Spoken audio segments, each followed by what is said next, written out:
Alright, so the Integra is starting to come together at last. Brand new taillights are in, look at that. Now it looks like a normal car and the bumper doesn't flop around if you go over a bump. It doesn't flop and mess around. It does stay there.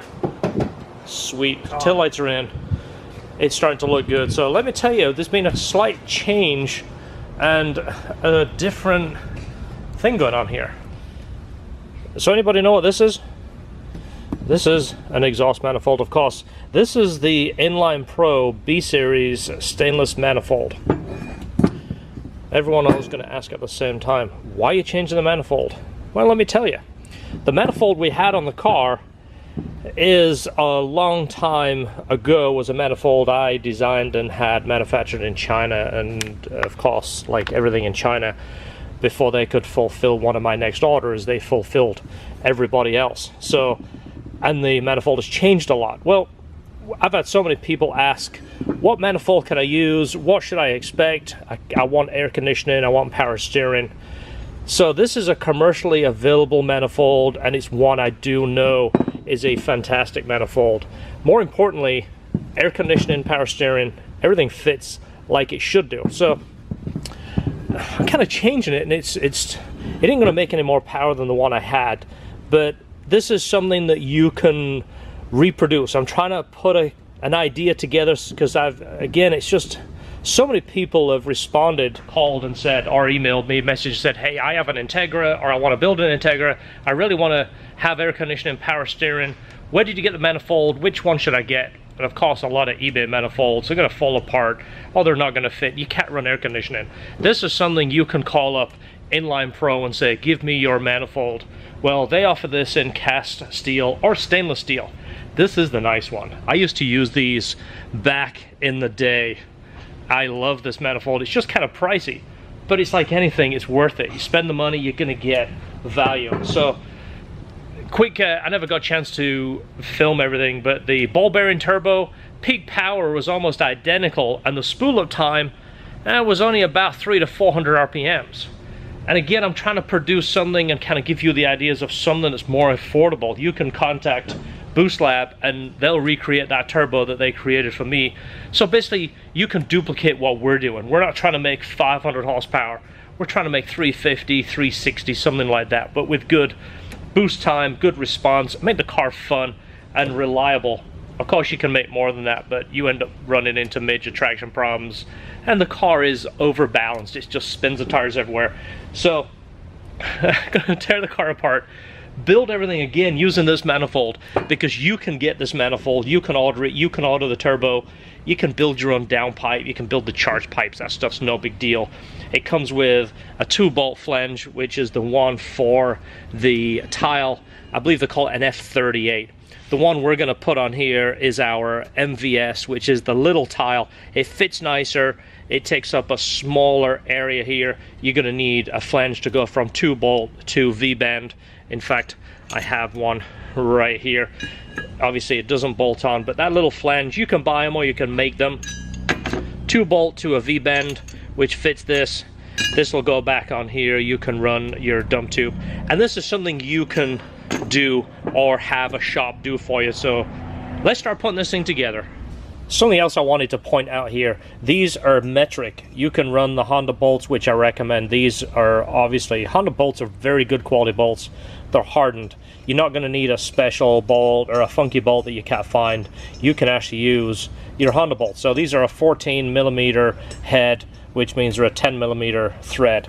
Also, something to note, the wastegate position is perfectly centered over the outlet.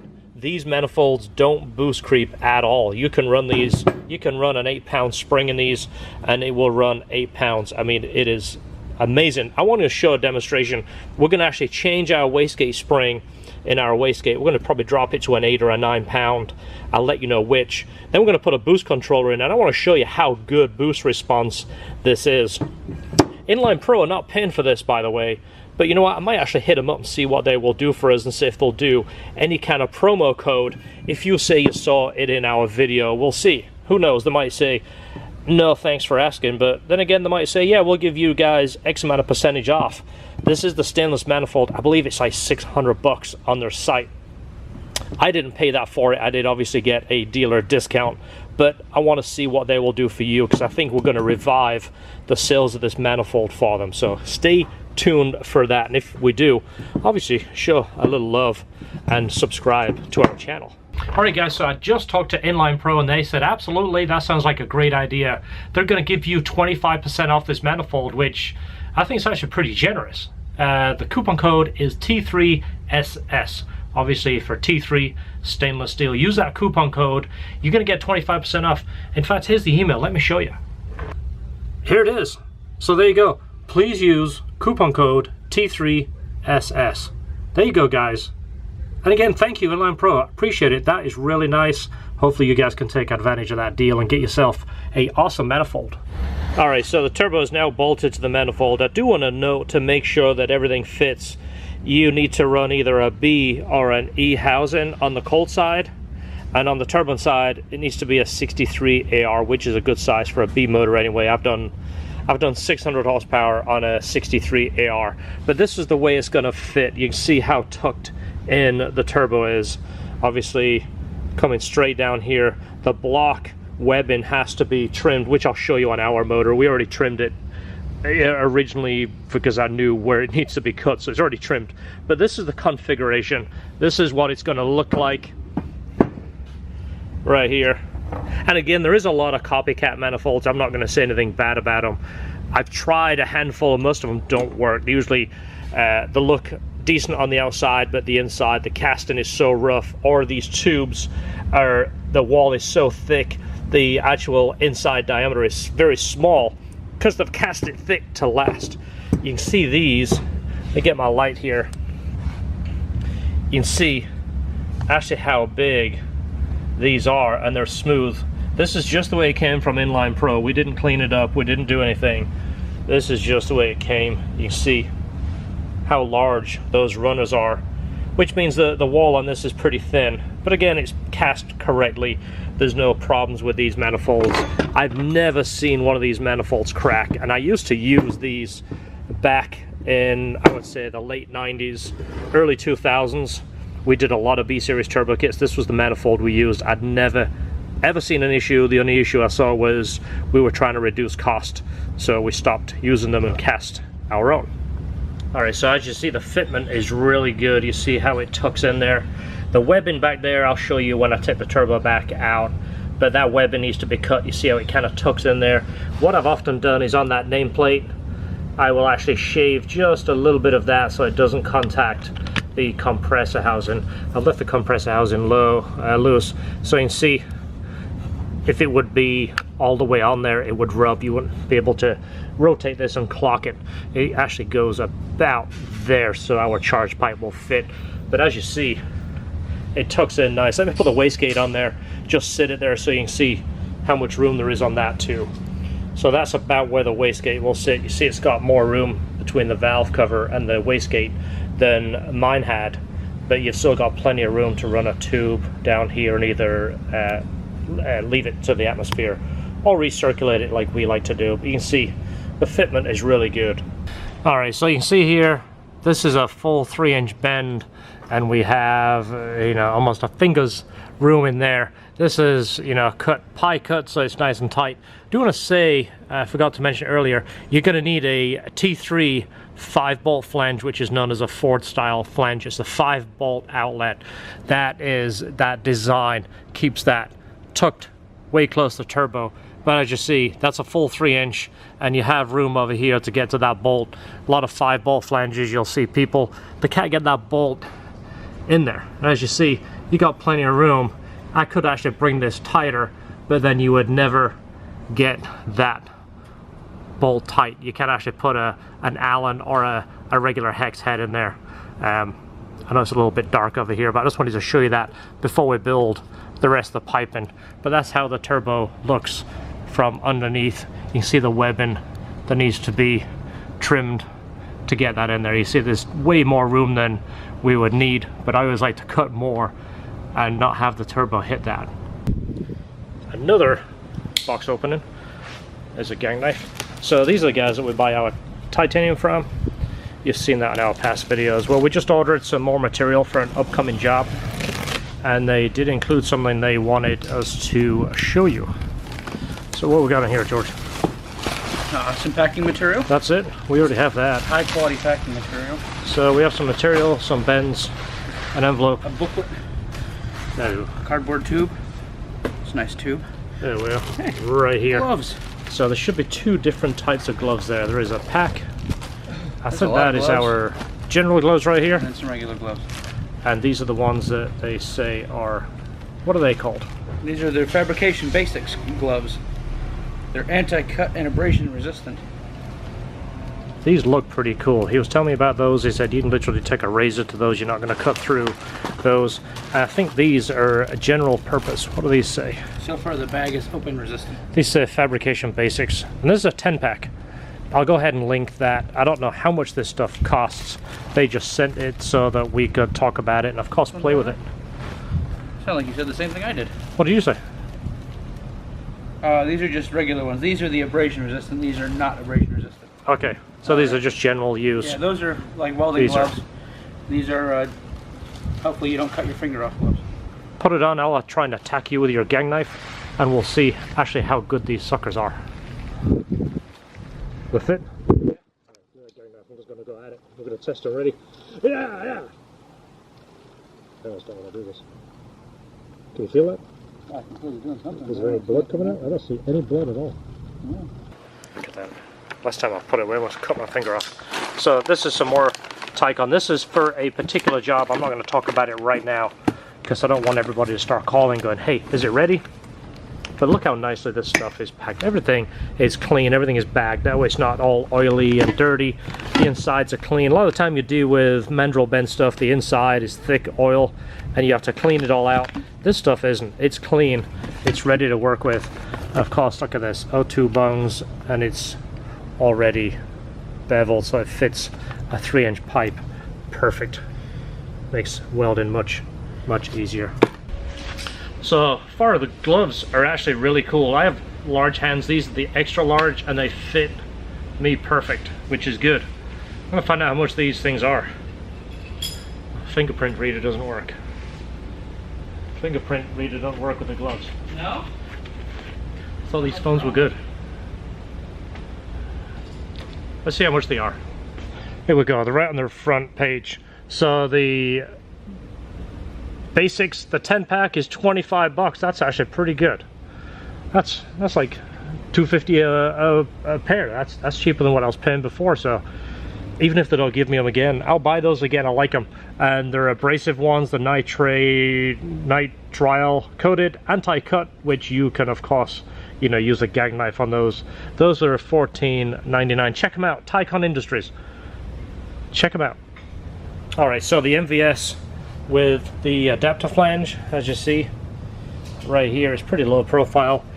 It fits with plenty of room. I just closed the hood and we have about this much room on our hood fully closed.